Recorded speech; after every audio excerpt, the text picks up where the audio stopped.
টানা আন্দোলনের পর ভাতা বাড়ছে আইসিডিএস এবং আশা কর্মীদেরও। অন্তর্বর্তী বাজেট ঘোষণায় আইসিডিএস কর্মী ও সহায়িকাদের মাসে আরও 1,000 টাকা ভাতা বৃদ্ধি। কর্মরত আইসিডিএস কর্মীর মৃত্যুতে পরিবার পাবে 5 লক্ষ টাকা। আশা কর্মীদের মাসে 1,000 টাকা বৃদ্ধি, 6 মাস মাতৃত্বকালীন ছুটি। আশারা মেয়েরা যারা কাজ করে এবং আইসিডিএস, আমি মনে করি যে ওদের মাতৃকালীন ছুটিটা পাওয়া উচিত। যদিও এটা একটা প্রজেক্ট, এটা সরাসরি গভর্নমেন্টের চাকরি নয়। আশা একটা টাকা হিসেবে লামসাম যেমন 800 টাকা করে মাত্র পেত, তারপর টোটালটা বন্ধ করে দেওয়া হলো। সেখান থেকে বাড়িয়ে আমরা 5,250 ছিল, হ্যাঁ। এটা কিন্তু ইনসেন্টিভ ছাড়া, প্লাস ইনসেন্টিভ বাবদ আমাদের বছরে 2,500 3,000 সেটাও আমরাও কন্ট্রিবিউট করি। কর্মরত অবস্থায় কেউ মারা গেলে 5 লক্ষ টাকা ক্ষতিপূরণও পাবে। এটা সবার জন্যই করা হয়েছে। পুরোটাই আন্দোলনের চাপে এবং ভোটমুখী বাজেট, এবং এই বাজেটে আদৌ এই টাকার সোর্স বলা হয়েছে কিনা আমার যথেষ্ট সন্দেহ আছে। যেই টাকা আসবে কোথা থেকে? এবার আমি ঘোষণা করে দিলাম আমি 5,000 টাকা কাউকে মাসে মাসে দেবো, ঠিক যেমন রাহুল গান্ধী লোকসভা ভোটের আগে একবার যে ঘোষণা করেছিলেন কয়েক লক্ষ টাকা করে নাকি উনি পরিবারকে দেবেন। মানুষ বিশ্বাস করেনি, কারণ মানুষ দেখেছিল যে বাজেটে তো এই টাকা আসবে কোথা থেকে সেই জায়গাটা তো বলা নেই। আমি যদি আপনাকে বলি এখনই আমি আপনাকে 1 লাখ টাকা দেবো, আমার পকেটে তো 1 লাখ টাকা থাকতে হবে, তবে না আমি আপনাকে দেবো, বা আমার অ্যাকাউন্টে থাকতে হবে, তবে না আমি আপনাকে দেবো। এই টাকার সোর্স কোথায়, ইনকাম কোথা থেকে হবে, তবে না টাকাটা দিতে পারবেন। আমার মনে হয় ভোটের আগে সেগুলো মিথ্যে প্রতিশ্রুতি মমতা বন্দ্যোপাধ্যায় দিচ্ছে। ভাতা দিয়ে হয় না, একটা সরকার একটা মানুষকে এগিয়ে যায় শুধু ভাতা দিয়ে হয় না, তাদের কর্মের মূল্যায়ন করতে হবে। সেই মূল্যায়নটা রাজ্য সরকার করতে পারছে না। আশা কর্মীদের 1,000 টাকা ভাতা বাড়ানোর ঘোষণা রাজ্যের। 15,000 টাকা চাওয়া বাড়তি চাওয়া নয়, 1,000 টাকা দেওয়াটা বাঁ হাতে ছুড়ে দেওয়া, মত আশা কর্মী সংগঠনের নেত্রী।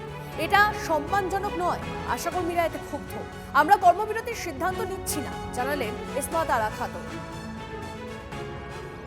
15,000 টাকা চাওয়াটা আমাদের কোনো অন্যায় কিংবা কোনো বাড়তি চাওয়া নয়। ফলে 1,000 টাকা দেওয়াটা এটা আমাদের কাছে মনে হয়েছে যে এটা বাঁ হাতে ছুড়ে দেওয়ার মতো আর কি। এটা খুব সম্মানজনক মনে হয়নি এবং কর্মীরা এতে একেবারেই খুশি হয়নি, তারা বরং ক্ষুব্ধই হয়েছে। মাতৃত্বকালীন ছুটি দেওয়া হয়েছে, সবই আমাদের আন্দোলনের ফলেই হয়েছে। ফলে কর্মবিরতির প্রত্যাহার করার প্রশ্ন যদি থাকে কিংবা যদি আমাদের এই আন্দোলনের অভিমুখ অন্য রকমভাবে যদি আমরা বদল করি, যাই আমরা করি, কালকে স্বাস্থ্য ভবনের গেটে আমরা সমস্ত কর্মীদের মতামত নিয়েই আমরা সিদ্ধান্ত নেব। ফলে এখনই আমরা সিদ্ধান্ত নিচ্ছি না যে আমরা এখনই কর্মবিরতি প্রত্যাহার করলাম, এই ধরনের কোনো সিদ্ধান্ত আমরা এখন নিচ্ছি না।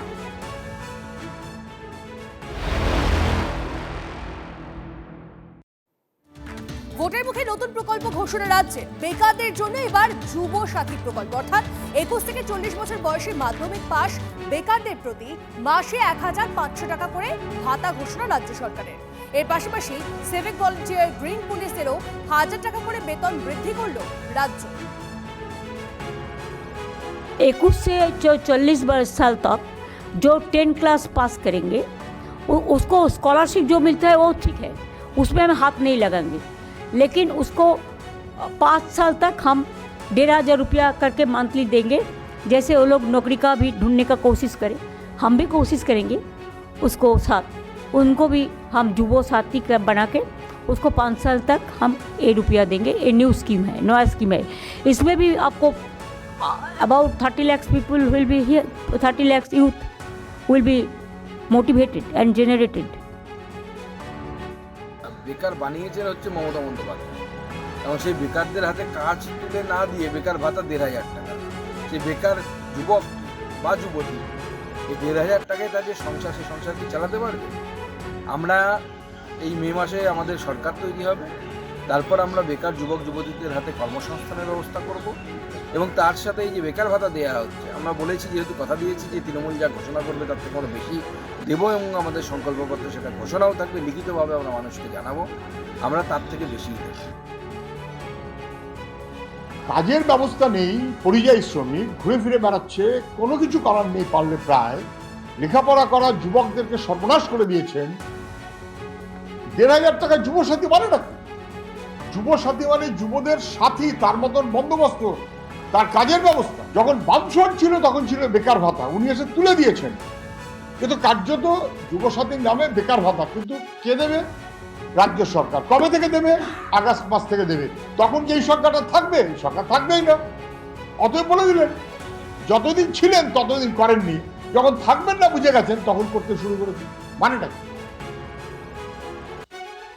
সামাজিক প্রকল্পে সেঞ্চুরি পার তৃণমূল সরকারের। অন্তর্বর্তী বাজেটে নতুন প্রকল্প ঘোষণার মাধ্যমে দাবি মুখ্যমন্ত্রীর। এতই যদি সামাজিক সুরক্ষা থাকতো তাহলে কেউ অন্য রাজ্যে পালাতো না, পাল্টা খোঁজার সময়।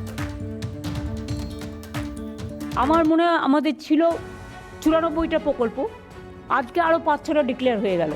সুতরাং আমার মনে হয় সেঞ্চুরি হয়ে গেল, মানে সামাজিক সুরক্ষার। সুতরাং আমি খুশি। অনেক কিছুতে উনি সেঞ্চুরি করেন। উনি এর আগে পিএইচডিও করেছিলেন, কালকে কোর্টে ওকালতিও করলেন। তার ফল নিটফল যে 0 হয়। 70 লক্ষ বেকার যুবক যুবতী অন্য রাজ্যে পালাচ্ছে কেন? যদি এতই সোশ্যাল সিকিউরিটি থাকতো তাহলে তো অন্য রাজ্যে যাওয়ার প্রয়োজন হতো না। অন্য রাজ্যে পালাচ্ছে কারণ কাজ নেই। এখানে 1000 টাকা দিয়ে আপনি একটা পরিবারকে চালাতে পারবেন না, 1500 টাকা দিয়ে একটা পরিবার চলতে পারে না। মাননীয় মুখ্যমন্ত্রী এটাই বুঝতে পারছেন না। আপনি সোশ্যাল সিকিউরিটির সাথে আসল যে সোশ্যাল রেসপেক্ট যাতে হয় সেটা হচ্ছে চাকরি, কর্মসংস্থান। কোথায় চাকরি, কোথায় কর্মসংস্থান? কিছুই তো খুঁজে পাওয়া যাচ্ছে না। মাইক্রোস্কোপ দিয়ে এই বাজেটে কোথাও চাকরি কর্মসংস্থানের সন্ধান নেই, খুঁজলেও পাবেন না। এই মুহূর্তে আরো একটা খবরের দিকে নজর রাখা যাক। জয়নগরের তৃণমূল বিধায়কের বিরুদ্ধে পোস্টার। বিধায়ক বিশ্বনাথ দাসের বিরুদ্ধে দুর্নীতির অভিযোগ। কথা বলবো অভিজ্ঞানের সঙ্গে। অভিজ্ঞান, কি কারণে এই পোস্টার, কারা দিল এই পোস্টার? দেখো, তোমাকে জানিয়ে রাখি যে জয়নগর বিধানসভা এলাকায় যিনি বিধায়ক রয়েছেন প্রাক্তন শিক্ষক বিশ্বনাথ দাস, তিনি বিধায়ক নির্বাচিত হওয়ার পর থেকে কিন্তু সেখানে সমান্তরাল তৃণমূল কংগ্রেসের দুটি ভাগে বিভক্ত হয়ে সংগঠন সেখানে চালানো হচ্ছে। এবং এই গোষ্ঠী দ্বন্দ্ব নতুন কিছু নয়, কিন্তু যেটা দেখা যাচ্ছে যে যেহেতু আর কয়েক মাসের মধ্যে বিধানসভা নির্বাচন, তার আগেই আজকে সকালবেলায় জয়নগরের বিভিন্ন এলাকার মানুষজন ঘুম থেকে উঠে তারা দেখতে পান যে বিশ্বনাথ দাসের বিরুদ্ধে দুর্নীতির অভিযোগ তুলে বিভিন্ন জায়গায় প্রকাশ্যে রাস্তাঘাটে সেখানে পোস্টার লাগিয়ে দেওয়া হয়েছে। এবং সেখানে পোস্টারে তৃণমূল কংগ্রেসের কর্মীদের তরফ থেকেই পোস্টার লাগানো হয়েছে বলে দাবি করে কিন্তু সেই পোস্টার লাগানো হয়েছে। স্বাভাবিক কারণেই কিন্তু সেখানে বিতর্ক দানা বেঁধেছে, যেহেতু বিধানসভা নির্বাচনের ঠিক আগেই এলাকায় বিধায়কের বিরুদ্ধেই দুর্নীতি অভিযোগে সরব হয়ে পোস্টার সেখানে সাটিয়ে দেওয়া হয়েছে। এবং এই নিয়ে কিন্তু ইতিমধ্যেই বিজেপি এবং সিপিএম এর পক্ষ থেকে তারা কিন্তু কটাক্ষ করতে শুরু করেছে বিশ্বনাথ দাসের বিরুদ্ধেই। যদিও বিধায়কের পক্ষ থেকে কিন্তু এখনো পর্যন্ত এই বিষয়ে কোনো রকম প্রতিক্রিয়া পাওয়া যায়নি। অভিজ্ঞান, ধন্যবাদ।